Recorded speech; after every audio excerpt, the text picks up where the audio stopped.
Welcome to this Sahara 4 exercise.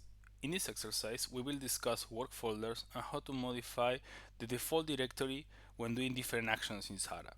First, we are going to keep working with the same project that we had previously. We're going to open it.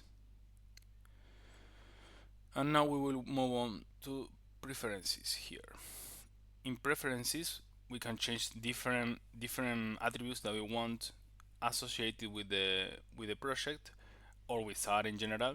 Here in work folders, we have two different groups of work folders. First, we have a global level. This is going to be shared between all the projects that we have in the system. All of them are going to refer to this directory when doing different actions. For example, if we want to save a backup file, the path that is going to be open in the File Explorer is going to be this one by default. Either if you want to export file, they're going to be exported into this directory. If you want to search for image files or export them, they're going to be stored here. If you want to search for importation files when importing information, they are going to be open in this folder by default. Looking for new projects where the temporary files are going to be stored. This is for database templates if you want to use database for importing information.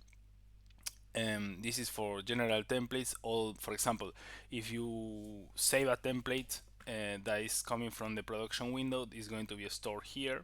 And here in the local, we can define the directory paths for this project in particular. If this is empty, it's going to default to the options over here in the global menu. But let's change, for example, the place where all the exported files are going to be stored. For that, you select it here and open. And here we are going to select a new folder. It's going to be stored on the desktop, and let's call it um, export tutorial. And now this folder is going to be the default for all the files that we're going to export coming from this project. With that, we are done, and that's everything for this tutorial. Thank you for watching.